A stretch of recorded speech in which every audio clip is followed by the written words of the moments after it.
please, one more round of applause for the Duchamp syndrome.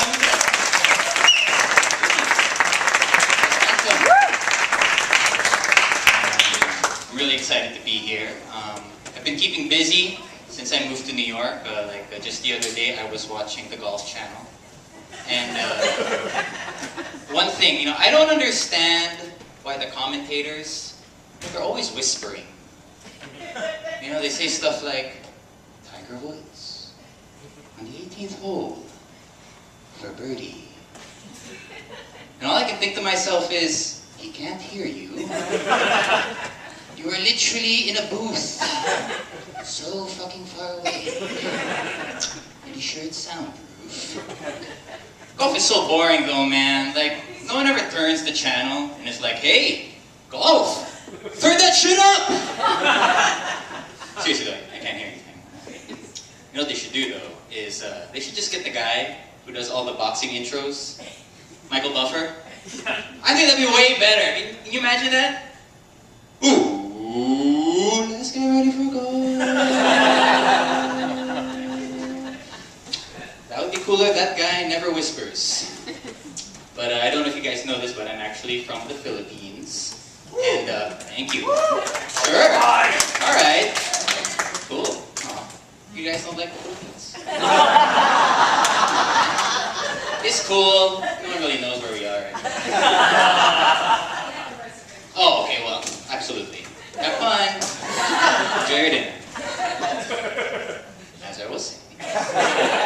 So I'm from the Philippines, and I don't know if you guys know this, but basketball is super big there. You know what's not big though? The players. We are a small people. Filipino players are pretty short though, man. Like, I always tell Americans, our centers are the size of your guards. And our guards are the size of your children. They're tiny people. It's cool though, it's cool. Because luckily, all the teams in the pros are allowed to add one foreign player to their roster under what's called the import rule. It's also known as the one black guy rule. True story. There's always one guy there. I don't know, it's weird though, because if you actually watch Filipino basketball games, you won't see like any highlight dunks. Just like really intense looking layups.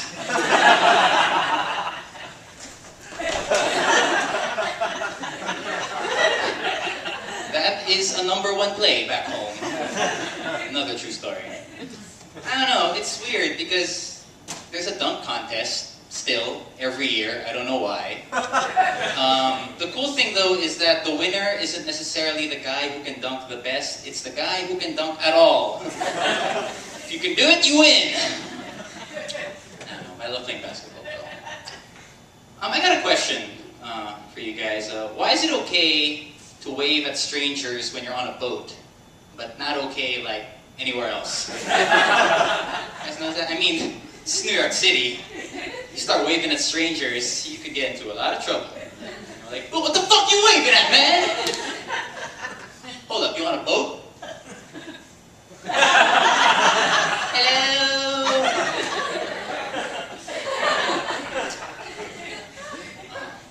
My friends are all into wine. I'm not though, I'm not. They always say stuff like, 2009, a good year. I have no idea what that means. So, when they give me a bottle, I'm just like, 2010, excellent year. Oh, the Lakers won that year. I believe Toy Story 3 came out. This is an excellent Merlot. Just kidding, guys. Merlot.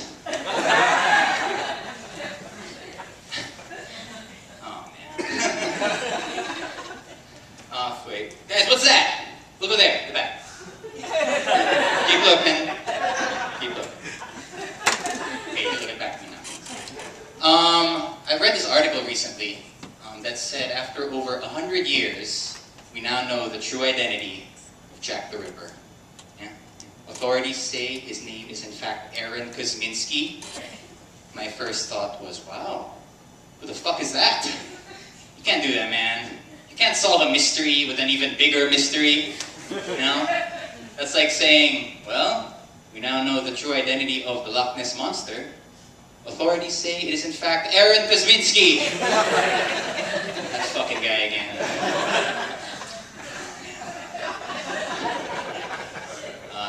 My mom lives in the Philippines, and she's been smoking a lot of weed recently. Yeah, and let me tell you guys, it has changed her. Not one bit. You know, we smoked up one time, and it was very weird, mainly because she is my mom, and she just kept saying all these mom things, like, cover your mouth when you're coughing. You sit up straight when you smoke.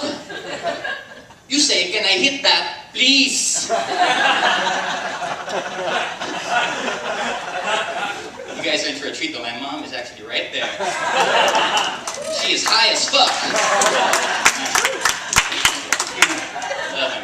She's cool. It's election season in the Philippines right now, which is the worst. Because, you know, at least here in the States, you vote for who you think can lead the best. Back home, it's who can sing and dance the best. And trust me, guys. Trust me, there is nothing worse than seeing a chubby, aging, corrupt politician get up on stage and go, boy, you got my heartbeat running away, beating like a drum and it's going your way. Can't you hear that boom, ba-dum, boom, boom, ba-dum, boom, bass? I want that super bass. Boom, ba-dum, boom, boom, ba-dum, boom, bass. I want that super bass. They always end it with, thank you, vote for me. No. A lot of Americans, though, have been moving to the Philippines recently. They usually go there for the beaches, which is great, because that's how Filipinos pronounce bitches. So you can imagine, a lot of conversations get a little lost in translation.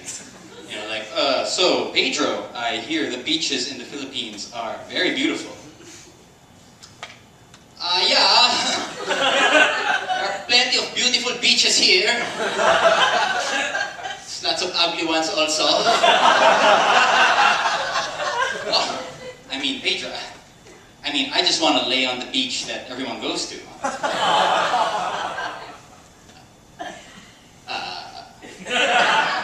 Are you sure, sir? That beach is very dirty. Thank you guys so much. Ryan Puno. Thank you very much. Please stand for us, conversation and keynote again for Mr. Ryan Puno.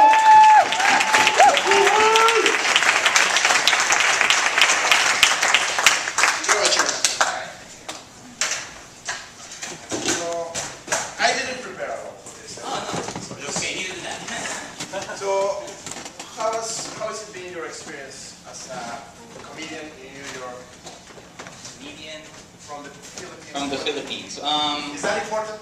Uh, From the Philippines? I think so, because here in New York, everyone's doing comedy. Everyone. There's always someone doing comedy, and you can only talk about the subway and, you know, the rap, you know, everything about New York so much.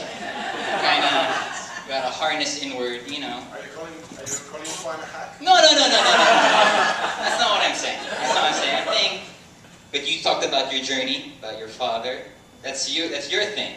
So I gotta go talk about the Philippines because no one else here can talk about that. Just like no one can talk about what you just showed us all here tonight. So it's all about tapping into what's true to you, I think. When I try to do stand-up comedy, every bit is related to Mexico somehow. Mm.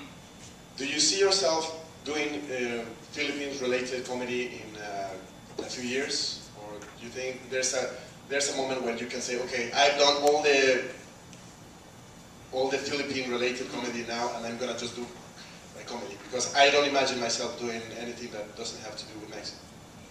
I see what you mean. Well, I think, the Philippines is a really funny place. I mean, there's a lot of stuff that goes on there, and I kind of find it. I mean, I do talk about stuff that that happens to me here, like with my friends that are all drinking wine and all that stuff. But there will always be one or two or a couple of Filipino jokes in there. And plus, there's such a big Filipino audience here. There's a huge crowd. Like in a few days, I'm going to New Jersey, and that's mainly going to be Filipinos. So I won't totally lose it, but then each show, will call for different material. Maybe some audiences won't get my Filipino stuff as much as if I said general stuff. So it's just a matter of feeling the audience out, seeing what they respond to, and going from there. Do you have any advice or pointers for Juan as a comedian? What's your advice? Just speak from the heart, man. That's all it is. Just joke about what you know. I know my mom. I know we smoked weed once, so that's what I joke about. I joke back in the Philippines. I would joke about my brother. I mean, you see comedians all the time. They joke about, oh, my wife did this, and my kids are like that.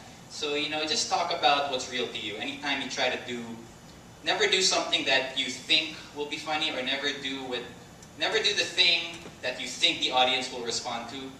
Like, oh, I think audience like dick, they like dick jokes, so I'll make a dick set, and I'll do all this stuff that I think they'll like, because Louis C.K. did that. If you do that, then you're pretty much fucked, because you're playing, Louis C.K. does that because that's what's true to him, not what's true to you. So you gotta speak about what you know, the experience you have, the weird stories that you've gone through with the people around you, and then that's what I think is what stand-up's all about. Cool. So I want to open this for questions. If anyone has a question for Ryan. Let's go. Feel pressure. Or if you want to ask questions more than among yourself.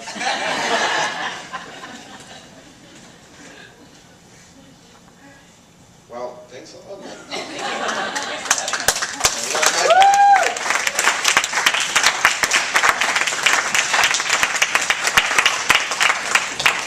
Thanks for coming.